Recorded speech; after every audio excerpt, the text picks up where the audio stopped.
കന്യാസ്ത്രീകൾക്കൊപ്പം ഉണ്ടായിരുന്ന പെൺകുട്ടിയുടെ പ്രതികരണമാണ്. അതിൽ കുടുംബാംഗങ്ങളുടെ പൂർണ്ണ സമ്മതത്തോടെയാണ് പോകുന്നത് എന്നതൊക്കെ മൈക്കിന് മുന്നിൽ അവർ പറയുന്ന പ്രതികരണം നമ്മൾ പ്രേക്ഷകരിലേക്ക് എത്തിച്ചിരുന്നു. ആ പ്രതികരണത്തിലൊരു വിശദീകരണം ഇപ്പോൾ വരുന്നത് അതിൽ ആശ്വാസമുണ്ട് എന്നതാണ് സിസ്റ്റർ പ്രീതി മേരിയുടെ കുടുംബം പറയുന്നത്. സിസ്റ്റർ പ്രീതി മേരിയുടെ അങ്കമാലി എളവൂർ ഇടവകയുടെ നേതൃത്വത്തിൽ വൈകിട്ട് പന്തം കൊളുത്തി പ്രതിഷേധം നടത്തും. കുടുംബാംഗമായ മഞ്ജുവിന്റെയും ഇടവക വികാരി ഫാദർ ജോൺ പൈനുങ്കലിന്റെയും പ്രതികരണം കാണാം.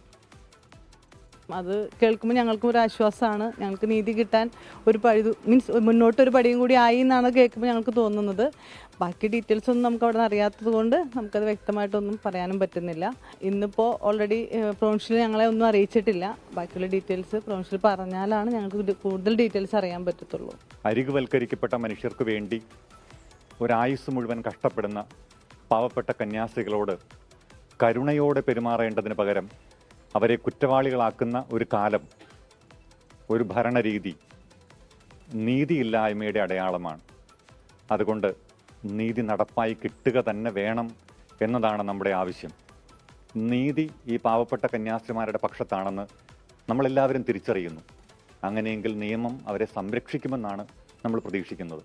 സമ്മർദ്ദങ്ങൾക്ക് മുന്നിൽ ആദ്യത്തെ മൊഴികളിൽ നിന്ന് മാറ്റി ആ കുട്ടികൾ മൊഴി തിരുത്താതിരിക്കട്ടെ എന്ന് നമ്മൾ ആഗ്രഹിക്കുന്നു, പ്രാർത്ഥിക്കുന്നു.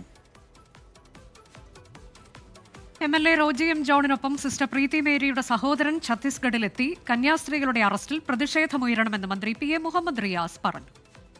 പരസ്യമായി ഈ 2 കന്യാസ്ത്രീകളെ ജയിലിലടച്ചതിനെ ന്യായീകരിക്കുന്നതാണ് ട്വീറ്റ്.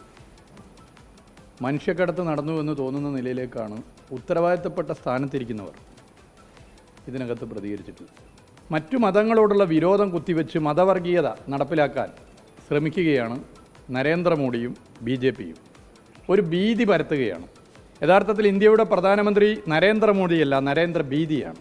കേരളത്തിലെ BJP ചില തട്ടിപ്പ് പ്രവർത്തനവും ഗിമ്മിക്കുകളും ചില മറ്റു വിദ്യകളൊക്കെ നടത്തിയാലും BJP എന്താണ് എന്നുള്ളത് എല്ലാവർക്കും അറിയാം.